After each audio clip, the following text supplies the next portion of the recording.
So in this particular video we are going to talk about the summary of Ranga's marriage, and it will also be the character sketch of Ranga, which is the main character of this story. Ranga is the main character of the story as I told. जैसा कि मैंने कहा कि ये रंगा जो है इस कहानी का मुख्य पात्र है। हालांकि नैरेटर को भी हम मान सकते हैं क्योंकि उन्हीं के द्वारा नैरेट किया गया है, लेकिन रंगा को भी हम अवॉइड नहीं कर सकते। यदि होगा भी तो नैरेटर के बाद दूसरा मुख्य कैरेक्टर रंगा ही होगा।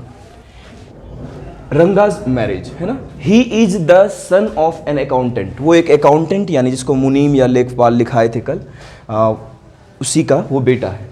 यानी उसके पिता जो राम राव हैं वो एक अकाउंटेंट हैं।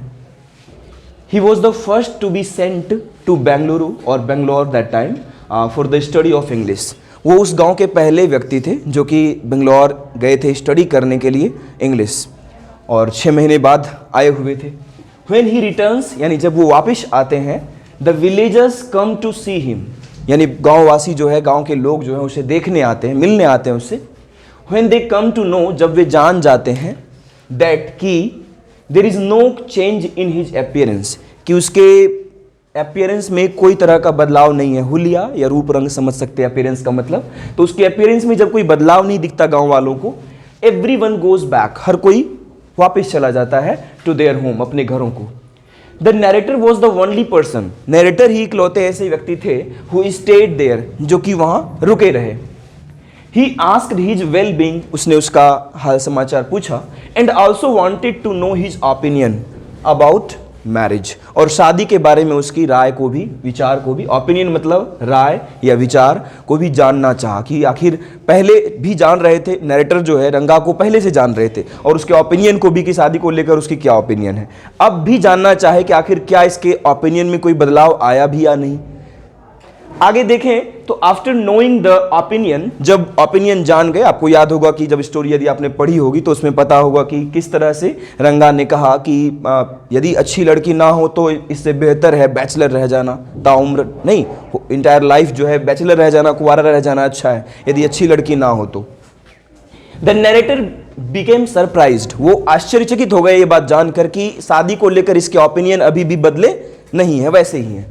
नाउ अब ही टुक द रिस्पॉन्सिबिलिटी, अब उसने समझा, यानी नैरेटर ने समझा कि ये उसी की जिम्मेदारी है कि वो उसकी शादी कराए, ऑफ हिज मैरिज, उसकी शादी की जिम्मेदारी खुद ले बैठे नैरेटर। ही न्यू राम राव नीस, वो राम राव की नीस रत्ना को जानते थे। अकॉर्डिंगली मतलब सब कुछ प्लान के अकॉर्डिंग, उसी अनुरूप कह सकते हैं। He made a plan to have them a meet, उनको मिलाने के लिए उन्होंने एक योजना बनाई। अब जान ही रहे हैं कैसे हुआ था कि वो रत्ना के किस तरह घर गए थे जहां रत्ना रह रही थी, और वहां बुलाया रत्ना को, वो उसको एक गाना गाने के लिए बोला, वो अच्छी गाती थी। तो उसी टाइम में रंगा को भी बुलावा भेजा था ताकि वो रंगा जो है रत्ना को गाते हुए सुन सके। Accordingly he made a plan, हमने बता दिया कि उसी अनुरूप उन्होंने एक योजना बनाई to have them a meet, उनको मिलाने के लिए रंगा और रत्ना को। आफ्टर लिसनिंग हर वॉइस, यानी रत्ना की आवाज सुनने के बाद रंगा बिकेम चार्म्ड टू हर, रंगा जो है उससे आकर्षित हो गया, सम्मोहित, मोहित जो कह लीजिए, उससे आकर्षित हो गया। The narrator played a mind game to know his intention, अब यहां पर फिर से उन्होंने, नैरेटर जो है एक माइंड गेम खेलते हैं कि आखिर सच में ये उसके प्रति चार्म्ड है या सच में उससे शादी करना चाहता है या ऐसा कुछ है या नहीं, तो उससे झूठ बोल देता है। आप जान नहीं रहे कि उसकी शादी हो चुकी है 1 साल पहले ही, है ना। It became clear after the conversation with the astrologer, अब एस्ट्रोलॉजर के यहाँ जब जाते हैं, शास्त्री जी जिनको हम लोग जान रहे हैं स्टोरी में, तो एस्ट्रोलॉजर के यहाँ जब जाते हैं और उसका कन्वर्सेशन जब देखते हैं तो नैरेटर को ये बात स्पष्ट लग जाती है कि ये जो है ना ये शादी करना चाह रहा है। दैट रंगा was thinking deeply about Ratna, की रत्ना के बारे में वो बहुत ज्यादा सोच रहा है। फाइनली अंततः क्या होता है, the narrator revealed the truth, narrator ने सच्चाई बताई। And the both got married, दोनों की शादी भी हो गई। They kept their child's name after the narrator, narrator के नाम पर ही उन्होंने अपने बच्चे का नाम रखा। क्या था वो? श्यामा। तो कल हमने क्वेश्चन भी पूछा था कि what is the name of the narrator of the story Ranga's marriage, Ranga's marriage story के नैरेटर कौन है? तो श्यामा उसका आंसर होना चाहिए था, है ना। The story is fun to read, यानी पढ़ने में बहुत मजा आता है, कहानी थोड़ा इंटरेस्टिंग है, हास्यजनक भी है, कॉमिक कहानी एक तरह से। The way narrator has presented, यहाँ पर द वे दे दीजिए, the way narrator has presented. Narrator ने जिस तरह इस कहानी को प्रेजेंट किया है काफी फन है, इसको पढ़ना में बहुत ही मजा आता है ना।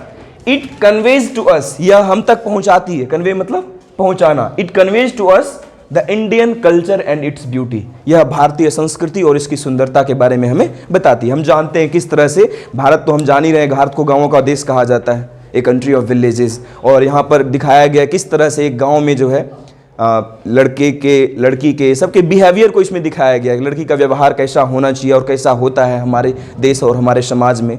हाँ, हालांकि बहुत हद तक अब हम लोग वेस्टर्नाइज्ड हो रहे हैं, अब तो बहुत सारा बदलाव भी आ रहा है जो कि कहीं ना कहीं कह सकते हैं कि इनअप्रोप्रिएट है, अनुपयुक्त है, मतलब सही नहीं है। ऐसे बदलाव आने मतलब फिर जो है समाज की जो तौर तरीके हैं वो भी बदलेंगे और कहीं ना कहीं तरह तरह के बदलाव आएंगे जो कि हमारे लिए फिर सूटेबल नहीं होगा। और एक नए समाज में हम जिएंगे जहाँ पर शायद बहुत कुछ अलग होगा और जो नहीं चाहते होंगे हम वो होगा। तो उसी तरह से यहाँ पर दिखाया गया कि एक क्लियर डिपिक्शन ऑफ कल्चर, यानी भारतीय समाज की साउथ इंडिया का ये कहानी है। हम जान ही रहे हैं कर्नाटका के सहसौली नामक जो कोई गांव है वहीं के, और जो कि मैसूर ज़िले में पड़ता है, तो वहीं की एक कहानी है और दिखाया गया किस तरह से साउथ इंडिया में। और वैसे भी हम जानते हैं कि साउथ इंडिया नॉर्थ इंडिया के मुकाबले ज़्यादा कल्चर्ड होता है। वहाँ पर अभी भी जाइएगा तो कॉलेजेस में प्रोफेसर्स स्टूडेंट्स सब धोती कुर्ता वगैरह पहन कर जाते हैं। और वहाँ यहाँ के मुकाबले, हम लोग के मुकाबले, नॉर्थ इंडियन के मुकाबले साउथ इंडियंस लोग जो होते हैं बेटर होते हैं, कल्चरल होते हैं बहुत ही ज़्यादा, मतलब। और वहाँ के जो सॉन्ग्स होते हैं, मूवीज़ आप भी देखेंगे उसमें ज़्यादा वल्गरिटी नहीं होती है, हालांकि अब वो भी काफ़ी ज़्यादा इन्फ्लुएंस्ड होने लगी बॉलीवुड की फिल्मों से। लेकिन बहुत हद तक हमको बेहतर लगता है कि उधर के कल्चर के बारे में, वहाँ के लोग जो होते हैं, वहाँ का रहन सहन, वहाँ की शिक्षा पद्धति, सब कुछ इधर से बेहतर है। वहाँ पर अभी भी जो है आप सुनिएगा तो पता चलेगा आपको कि बेंगलुरु सब में लोग दूर दूर से, विदेशों से आते हैं लोग पढ़ाई करने के लिए, और वहाँ की जो एजुकेशन सिस्टम है अभी भी अप्रिशिएट की जाती है। स्वाभाविक है, हम लोग यदि बेटर ढंग से अपने कल्चर को जीवित रखना चाहते हैं तो अपने ध्यान देना होगा इस तरफ, आर्ट से जुड़ना होगा, और भाषा भी आर्ट से बहुत ज़्यादा जुड़ा हुआ होता है। दैट्स